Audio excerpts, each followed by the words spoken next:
Alrighty, sind Leute, und damit ein herzliches Willkommen zu einer neuen Folge Shakes and Fidget. Ich bin ganz schön wichtig, möchte ich sagen, aber vorher nochmal kleiner Hinweis an der Stelle, die Winter-Christmas-Sale-Pakete sind dabei. Das ist das erste, was ihr holen könnt. Es gibt noch 2 weitere, die wiederum mehr Pilze bieten, wenn man eben für 9,99 € jetzt zum Beispiel eben doppelt so viele Pilze holen kann als normal. Ist es sehr sinnvoll, zumal man noch ein bisschen mehr bekommt. Schaut euch das an, wenn ihr wollt, kauft sie euch, könnt ihr jetzt über Weihnachten holen. Es gibt ja auch wieder viele Events und ihr habt auch wieder hier dann die Chance, einen Creator-Code einzugeben von einem der vielen Creatoren, die es verdient haben. Und ja, könnt damit auch noch im legendären Dungeon was machen, wenn ihr Bock habt. Und wir sind auf meinem Main-Server auf S41 und wir haben dort zuletzt auch über den Helleweter gesprochen, in dem wir Rang 1 geworden sind. Und jetzt ist eigentlich die Mission, Rang 1 in der Ehrenhalle zu bekommen. Und das dauert aber so ein bisschen. Ja, also wir haben jetzt, ich habe nicht alle Fights gespeichert. Wir haben jetzt hier in der Vergangenheit Fights verloren oder eben gewonnen. Wenn wir sie gewinnen, ja, dann 180 Ehre. Wenn wir sie verlieren, hier habe ich erstmal Prime mitgenommen, geil. Ja. Und Rhinoxo habe ich nicht besiegt, obwohl von den Werten her hätte ich die Chance gehabt, ihn zu besiegen. Letztendlich haben wir hier aber dann verloren, weil sich Bombay wiederbelebt hat. In der Hinsicht 20 Ehre verloren. Das heißt, mit jeder Niederlage verlieren wir derzeit 20 Ehre. Das ist nicht so schlimm, weil wir noch so weit auseinander sind. Aber tendenziell kommen wir näher ran und das Ganze wird natürlich irgendwann knapper werden. Und ja, tatsächlich muss ich mich selber auch ein bisschen reinfitzen, mich auch zu den Kämpfen anzumelden, weil ich sag's mal so, auf S41 habe ich lange Zeit darauf nicht so geachtet, weil es egal war, weil wir halt immer die Verteidigung verloren haben und den Gildenkampf gewonnen haben, egal was ich gemacht habe.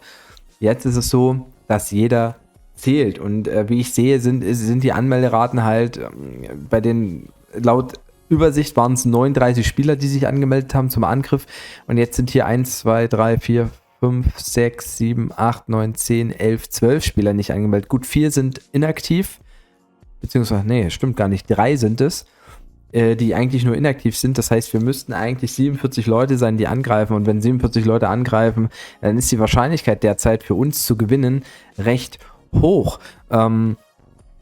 Dementsprechend, ja, ist jeder wichtig und ich muss einfach zusehen, dass ich einmal tagsüber auch reingucke und mich anmelde. Ich spiele halt den Server meistens nur abends oder halt gleich nach Mitternacht ein bisschen was weg und muss auch hier zusehen, keine Kämpfe mehr zu verpassen. Ich bin wichtig, ja, Acclamator hat mich darauf hingewiesen, ja, hat er richtig nice gemacht, habe ich nicht erwartet. Und da habe ich mich gleich auch irgendwie richtig geil gefühlt, ja. Aber es ist mein Main-Char und man muss ja mal Folgendes bedenken. An der Stelle kleines Off-Topic. Es ist gerade schon nach 2 Uhr. Wir haben 2 Stunden Stammtisch aufgenommen mit ganz vielen coolen Creator-Partnern. Haben danach auch noch geredet. Mega geil gewesen, hat sich cool angefühlt. Ja, Stammtisch kommt zum ersten Weihnachtsfeiertag auf meinem Kanal. Also da könnt ihr euch das gerne als Podcast nebenbei anhören oder anschauen, wenn ihr euch auch die Kameraszenen angucken wollt. Und da wurde das auch ein bisschen thematisiert von mir tatsächlich. Aber auf dem Char hier wird es früher oder später auch Fusion geben.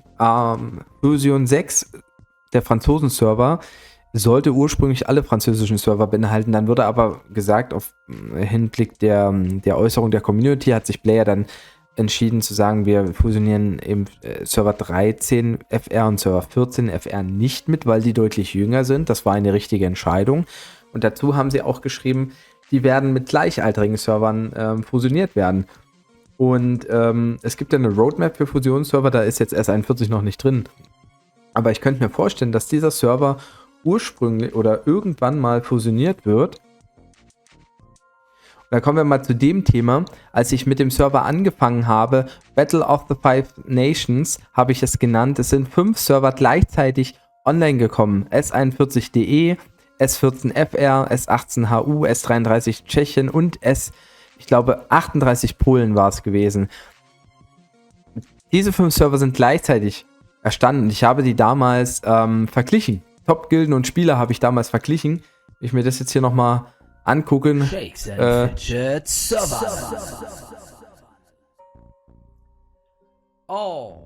Ja, da habe ich damals die Ehrenhallen durchgeguckt und mir eine Excel-Liste mit den Gilden gemacht, wie ich es im Gildenvergleich auch mache. Average Level Ritterhalle, damals natürlich krass. Da hat sich S41 als stärkster Server schon immer gemausert. Lustig ist, damals stimmt, Error 404 war noch die drittbeste Gilde oder Top 3 Gilde mit uns. Crit Happens war immer auf der 1. Und jetzt mittlerweile gibt es eben die Chance, das ein bisschen anders zu sehen. Aber die anderen Server haben ja auch noch Gilden. Das heißt, man hat ja dann auch wieder eine ganz andere Konkurrenz. Und wenn Shakes and Fidget schreibt, dass S14 FR mit gleichaltrigen Servern fusioniert wird, dann ist die Wahrscheinlichkeit sehr hoch, dass diese 5 Server innerhalb einer Fusion liegen werden. Und vielleicht noch Server, die relativ straight gleichzeitig auch online gegangen sind, wie jetzt zum Beispiel W40. Ist ja auch nur einen Monat später entstanden. Ja. Also das ist halt ein ganz interessantes Thema. Deshalb müssen wir jetzt auf jeden Fall, wenn wir die Chance haben, Erster zu werden, die Zeit jetzt noch nutzen vor der möglichen Fusion. Und im Prinzip, denke ich, geht es auch, wenn halt alle aktiv sind. Aber das liegt halt auch daran, dass Crit Happens halt, ja, man guckt 1, 2, 3, 4, 5, 6, 7, 8, 9 Leute haben, die nicht in der Verteidigung aktiv sind. Bombay ist natürlich schon ganz geil, wenn er nicht aktiv in der Verteidigung teilnehmen kann, aber das spielt halt auch eine Rolle. Ne? Eine verteidigende Mannschaft hat es immer besser, weil dann ist der Spieler zu 50 oder wenigstens zu 10 oder 20%, je nachdem wie inaktiv er ist, noch mit dabei und kann was ausmachen. Und somit haben sie den Vorteil, wenn sie uns aktiv angreifen würden, was sie schon länger nicht mehr machen, würden sie höchstwahrscheinlich verlieren. Ja, und auch im Durchschnittslevel, ja, sieht man das mittlerweile. Das ist unser Vorteil. Das ist jetzt das Ziel für Welten im Wandel, bevor sich die Welten wirklich wandeln in Fusion, dass wir auf die 1 kommen, damit man sagen kann, wir haben das definitiv noch geschafft, weil die Gefahr besteht, dass wir halt nicht Top 1 Gilde dann sind, wenn andere Gilden reinkommen. Ich habe jetzt keinen Vergleich direkt, aber ich könnte Basi fragen, der würde mir gleich eine Liste machen, könnte ich die mal mit einblenden. Vielleicht mache ich das auch, vielleicht hat er Bock, das auch mir vorzubereiten. Der ist ja da einfach der Experte schlechthin in diesem Thema.